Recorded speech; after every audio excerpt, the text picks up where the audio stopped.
আজ আমরা পড়বো লেসন 4 দেখো পড়ছি আজকে আমরা the shop that never was. ঠিক আছে, তো এটার মানে হচ্ছে একটি শপ যেটি এখানে ছিল।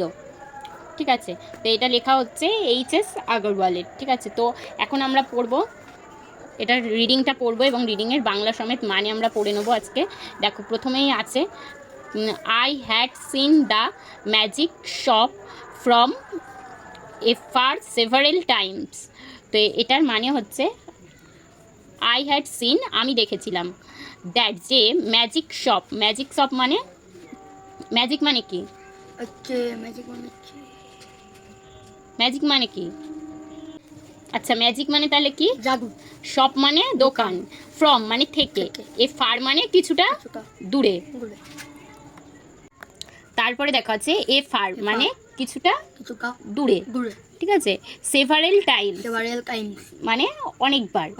ঠিক আছে, তো এখানে লাইনটা আমরা কি বললাম, আঙ্গুল দাও।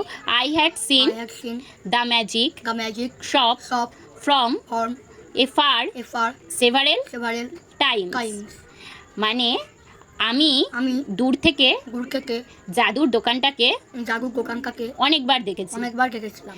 তাহলে দেখো এখানে আছে I had passed it once or twice but never had I thought of going in.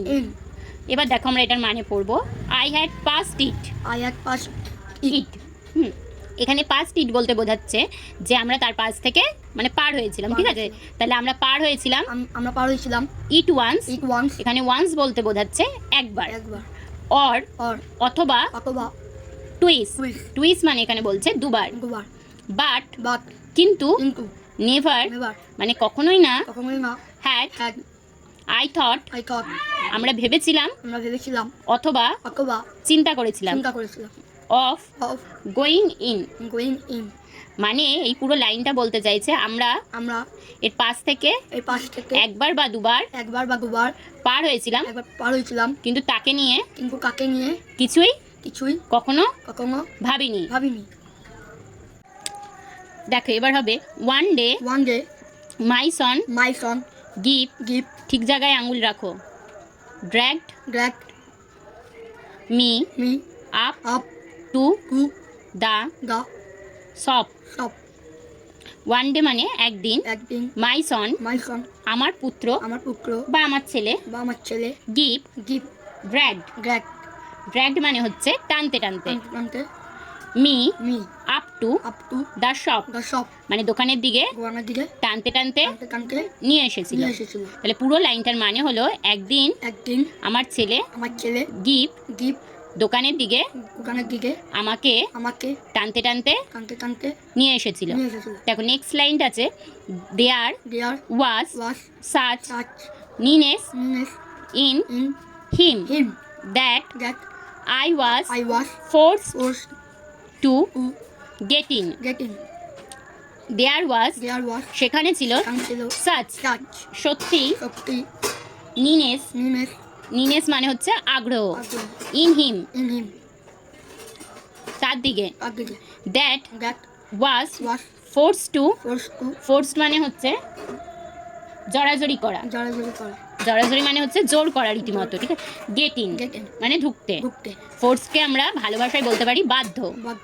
ঠিক আছে, তো এখানে আমরা বলবো সেখানে রীতিমতো সে আমাকে জোর করে ঢুকতে বাধ্য করেছিল বা জোর করেছিল।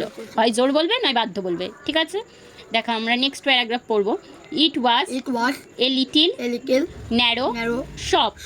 ইট মানে এটা, ওয়াজ ছিল, এ মানে একটি, লিটিল মানে ছোট, ন্যারো মানে যে সরু টাইপের জিনিস। ঠিক আছে, তো ন্যারো মানে আমরা কি বললাম, সরু।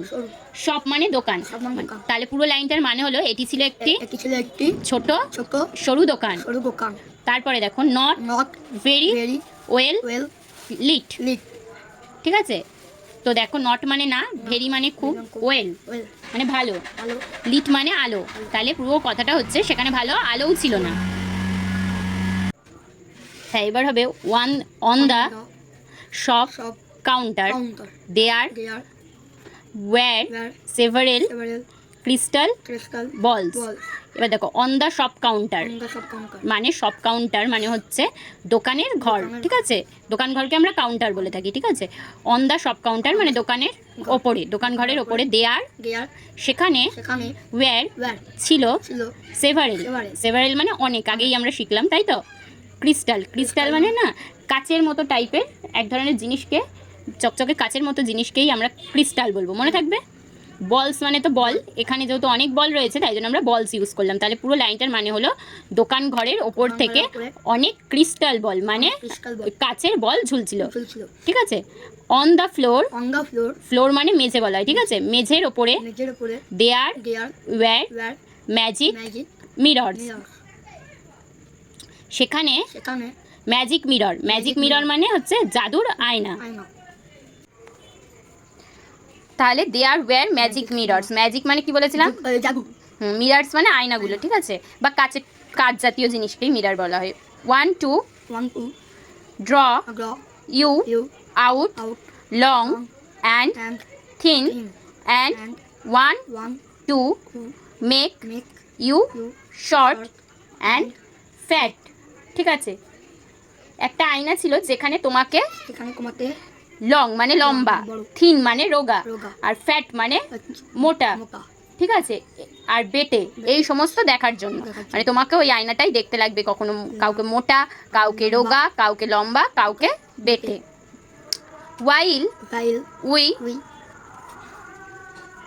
were laughing at all this, এই সমস্ত জিনিস নিয়েই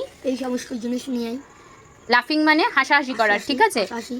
করা, অল মানে সবাই, এই সমস্ত জিনিস নিয়ে যখন আমরা সবাই করি।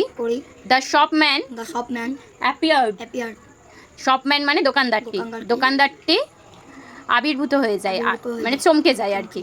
তো আজকে দেখো আমি তোমাদের দুটো প্যারাগ্রাফ কমপ্লিট করে দিলাম, তো নেক্সট পার্ট তোমাদের নেক্সট ভিডিওতে আসবে। তো আজকে সবাইকে বাই করে দাও। আমাদের চ্যানেলটি নতুন ইংলিশ শেখার জন্য লাইক এবং সাবস্ক্রাইব করবে এবং আমাদের পাশে থাকবে।